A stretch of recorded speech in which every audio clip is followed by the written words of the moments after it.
हमारे चैनल को सब्सक्राइब करना ना भूलें। यहाँ हजारों कहानियां हैं आपके लिए। अंबर ने बाहर की तरफ देखते हुए कहा, प्लीज जरा धीरे चलाइए, बस हम लोग थोड़ी ही देर में पहुंच जाएंगे, वेदांत ने कहा। इतने में एक ट्रक आगे से आया। उसके ड्राइवर ने शराब पी हुई थी और फिर बारिश इतनी जोर की थी। उसने एकदम ट्रक सीधा लाकर गाड़ी में दे मारा। अंबर की साइड का दरवाजा खुल गया और वो नीचे गिर गई। वेदांत के आगे का सारा शीशा टूटकर वेदांत के सिर पर लगा और उसकी लेग्स की बीच में आ गईं। ट्रक ड्राइवर निकलकर भाग गया। वहां पर बहुत से लोग इकट्ठा हो गए। उन्हें अस्पताल ले जाया गया। दोनों ही बेहोश थे। अंबर जब चलती गाड़ी से बाहर गिरी तो उसके सिर पर काफी चोट आई थी और साथ ही बच्चे भी नहीं बचे थे। वेदांत की हालत ज्यादा सीरियस थी। उसके सर पर भी ज्यादा चोट आई थी, साथ ही उसे बहुत सारी चोटें लगी थीं। दोनों की फैमिली उनके होश में आने से पहले ही पहुंच चुकी थी। पूरी रात गुजर चुकी थी मगर दोनों को होश नहीं आया था। दोनों की फैमिलीज इमरजेंसी के बाहर बैठी हुई थीं। ये क्या हो गया? अनीता ने कहा। कहाँ तो हम खुश थे, बच्चों की शादी हो गई, छोटे बच्चे आने वाले हैं। हौसला रखो, वेदांत और अंबर ठीक हैं। डॉक्टर ने कहा है अंबर की हालत तो खतरे से बाहर है, हाँ मगर वेदांत अभी सीरियस है। रिया और राजन दोनों रात से ही डॉक्टर के साथ लगे हुए थे। कैसे हैं दोनों? वर्षा ने रिया से पूछा, जो अंबर को कमरे में शिफ्ट करवा कर आई थी। अंबर को थोड़ी देर में होश आ जाएगा, वो खतरे से बाहर है, आप लोग फिर मिल सकेंगे, रिया ने कहा। मगर उसे संभालना आसान नहीं होगा। अंबर का मिसकैरेज हो चुका है और उसके सिर पर चोट है। और वेदांत को कब शिफ्ट करना है कमरे में? अरुण पूछने लगा। नहीं अंकल, अभी वेदांत खतरे में है, उसकी हालत सीरियस है अभी। उसे जब तक होश नहीं आता उसे इमरजेंसी में ही रखना होगा। आप सब लोगों को संभालना होगा खुद को। राजन आ रहे हैं, वो बताएंगे आपको वेदांत की अगली कंडीशन के बारे में। मैं अंबर के पास जा रही हूँ। रिया वहाँ से चली गई। वर्षा, संभालो खुद को, अगर ऐसे करोगी तो बच्चों को कैसे संभालोगे? ब्रिजेश अपनी पत्नी वर्षा को समझा रहा था। कहने को तो सभी एक दूसरे को समझा रहे थे मगर सबके दिल बहुत बेचैन थे। अंबर ने धीरे धीरे से अपनी आंखें खोलीं। उसने अपने आसपास देखा। अनीता और वर्षा उसके सामने चेयर पर बैठी हुई थीं। उसके सिर में बहुत तेज दर्द हुआ। उसने अपना हाथ सिर पर रखने की कोशिश की मगर उसके बाजू पर ड्रिप लगी हुई थी। उसे रात का सीन याद आने लगा। वो दोनों रेस्टोरेंट से निकले और होटल जा रहे थे। वेदांत उसके साथ शरारत कर रहा था। वो दोनों बहुत खुश थे और अचानक से एक ट्रक आया और उसने उनकी गाड़ी को जोरदार टक्कर मार दी। वेदांत, अंबर ने कहा। बेटा तुम ठीक हो? वर्षा ने कहा। मेरा बच्चा कैसा है? अनीता भी कहने लगी। वेदांत कहाँ है? अंबर ने पूछा। ठीक है बेटा, दूसरे कमरे में है, अनीता ने झूठ बोला। तुम कैसा फील कर रही हो? अपने मॉम की बात पर अंबर ने अपने पेट की तरफ देखा और अपना हाथ उठाकर धीरे धीरे पेट पर रखा। उसे समझ आ गया था कि वे नहीं रहे। बेटा तुम दोनों की जान बच गई है, मैं डॉक्टर को बुलाकर लाती हूँ। अनीता वहाँ से डॉक्टर को बुलाने चली गई और वर्षा उसके पास थी। मॉम, मेरे बच्चे नहीं रहे ना? हाँ बेटा, कोई बात नहीं, अभी उनका टाइम नहीं आया था इस दुनिया में आने का। जब उनका टाइम आएगा वो तभी इस दुनिया में आएंगे, वर्षा ने उसे समझाते हुए कहा। राजन और रिया दोनों इमरजेंसी के बाहर खड़े हुए थे। क्या लगता है आपको, कब तक होश आ जाएगा वेदांत को? उसका ऑपरेशन हो चुका है, वो सक्सेसफुल रहा, ऑपरेशन उसका ठीक हो गया, मगर जब तक उसे होश नहीं आता उतनी देर वो खतरे में है। अंबर बाहर गिर गई। उसके दिन की वजह से उसके सिर पर चोट आई और उसका मिसकैरेज हो गया। मगर वेदांत गाड़ी के अंदर ही रह गया। कांच टूटकर उसके सर पर लगा और टक्कर की वजह से उसकी लेग्स पर काफी नुकसान हुआ है। अगर उसे होश भी आ जाएगा तो उसे रिकवर होने में काफी टाइम लगेगा, राजन कह रहा था। मगर एक बार उसे होश तो आए। उधर अंबर हाइपर हो रही है। वो बार बार वेदांत का पूछ रही है। उसे डर है कि उसने बच्चों के साथ वेदांत को भी ना खो दे। अभी नशे का इंजेक्शन देकर बड़ी मुश्किल से सुलाया है उसे, रिया कहने लगी। सब कुछ ठीक चल रहा था, इस एक्सीडेंट ने तो पूरा घर को हिलाकर रख दिया। उधर दादी की हालत भी ठीक नहीं है। तुम अच्छे से जानते हो वेदांत के साथ उसकी कितनी अटैचमेंट है। आप परेशान मत होइए, घर में मैं फोन करके बिनू से पीहू का पता करती हूँ कि वो कैसी है, क्योंकि उन्हें अपनी बेटी पीहू को घर पर ही छोड़कर आए थे जो बिनू के पास थी। घर पर बात करते समय वेदांत की हालत के बारे में अभी बात मत करना, राजन ने उसे समझाया। नहीं, फिक्र मत करो आप।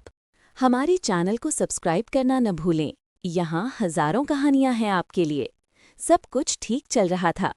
इस एक्सीडेंट ने तो पूरा घर हिलाकर रख दिया। उधर दादी की हालत भी ठीक नहीं है। तुम अच्छे से जानती वो वेदांत के साथ उसकी कितनी अटैचमेंट है। आप परेशान मत होइए। घर में मैं फ़ोन करके बिनू से पीहू का पता करती हूँ कि वो कैसी है, क्योंकि उन्हें अपनी बेटी पीहू को घर पर ही छोड़कर आई थे जो बीनू के पास थी। घर पर बात करते समय वेदांत की हालत के बारे में अभी बात मत करना, राजन ने उसे समझाया। नहीं, फिक्र मत करो आप। जैसे नशे के इंजेक्शन का असर कम हुआ, अंबर को होश आ गया। वो वेदांत के बारे में पूछ रही थी। वो ठीक है बेटा, अनीता ने कहा। तो फिर जहाँ क्यों नहीं आया? अंबर अपने बच्चों को खो चुकी थी। उसे वेदांत की लगातार फिक्र हो रही थी, मगर अभी वो इस कंडीशन में नहीं थी कि वो खुद उठ सकती। उसकी कंडीशन तुमसे भी खराब है, वो कैसे आएगा? अनीता समझाने लगी। तभी राजन वहां पर आया। वेदांत को होश आ गया है, उसने बताया। तो क्या वो अब तक बेहोश था? अंबर ने पूछा। हाँ बेटा, अब वो खतरे से बाहर है। वो तुम्हारे बारे में पूछ रहा है, राजन ने कहा। मगर अभी तुम दोनों को ही रेस्ट करना है। तो क्या मैं आपसे वीडियो कॉल पर देख सकती हूँ? उसकी बात पर राजन मुस्कुराया। अभी तुम दोनों रेस्ट करो, मैं खुद मिलवा दूंगा तुम दोनों को। थोड़ी दूरी भी होनी चाहिए, प्यार के लिए जरूरी होती है। कहते हुए वो बाहर चला गया। धीरे धीरे दोनों की कंडीशन में सुधार हो रहा था। अंबर अपने बच्चों को लेकर दुखी थी, मगर वर्षा, अनीता, उन दोनों ने उसे समझाया कि जिंदगी रहेगी तो बच्चे वापस आ जाएंगे। उसे ऐसा नहीं करना चाहिए। वेदांत तो इसी बात को लेकर खुश था कि अंबर ठीक थी। जिस तरह वे नीचे गिरी थी, कुछ भी हो सकता था। उसे बच्चों से ज्यादा अंबर की फिक्र हो रही थी। अब तो मैं चल फिर सकती हूँ वेदांत से मिलने, अंबर अपनी मॉम से कह रही थी। चलो, हम तुम्हें ही लेने आए हैं। राजन और रिया दोनों के साथ अंदर आए। चलो, वेदांत को देखने चलते हैं। जैसे ही वो कमरे में एंटर हुई, वो देखकर काफी शॉक्ड हुई, क्योंकि वेदांत के दोनों टांगों पर प्लास्टर था। उसके सिर पर भी पट्टियां थीं। एक बाजू को छोड़कर उसके पूरे शरीर पर पट्टियां थीं। आप लोगों ने मुझे बताया नहीं, इसकी ऐसी हालत है। आराम से बैठो, रिया ने अंबर से कहा। अब वो ठीक है, इसीलिए तुम्हारी वीडियो कॉल पर बात नहीं कर रहे थे। मुझे पता था तुम्हारे लिए रेस्ट करना भी मुश्किल हो जाएगा। तुम दोनों आपस में बातें करो, हम लोग थोड़ी देर में आते हैं। रिया और राजन वहां से चले गए। आप कैसे हो? अंबर उसकी तरफ देखकर मुस्कुराई। अंबर ने अपना हाथ वेदांत के हाथ पर रखा। मैं ठीक हूँ, तुम कैसी हो? मैं तो ठीक हूँ, मगर बच्चे नहीं रहे। कहते हुए अंबर ने नजरें झुका लीं। देख लेना, हमारे बच्चे वापस आएंगे हमारे पास। ऐसे मत करो, उससे पहले तुम्हारी सेहत जरूरी है। ना चाहते हुए भी अंबर रोने लगी थी। देखो, मैं तुम्हारे आंसू साफ नहीं कर सकता। मेरी हालत तो देख रही हो ना, तुम ऐसे उदास नहीं हो सकते। अच्छा, अब तो तुम्हें कोई तकलीफ नहीं है? वेदांत ने उससे पूछा। मैं ठीक हूँ, मगर लग रहा है आप अभी काफी टाइम बिस्तर पर रहेंगे। जान बच गई है तो ठीक भी हो जाएंगे। सोचो, उस रात बहुत बड़ा एक्सीडेंट था। हम अंदर आ जाएं? राजन और रिया दोनों अंदर आ गए थे। अब बहुत बातें हो चुकी हैं। अंबर, तुम्हें वापस कमरे में जाना है। मैं तो ठीक हूँ, मुझे छुट्टी मिल जानी चाहिए, अंबर ने कहा। बिल्कुल भी नहीं, तुम्हारे सिर की चोट की वजह से तुम्हें कम से कम 10 दिन हॉस्पिटल में रहना होगा। हमें एक रूम में शिफ्ट कर दो, वेदांत ने कहा। नहीं, तुम दोनों के रेस्ट के लिए जरूरी है कि तुम दोनों अलग अलग कमरे में रहो। वेदांत, तुम्हें ज्यादा रेस्ट की जरूरत है, इसीलिए शोर शराबा नहीं चाहिए।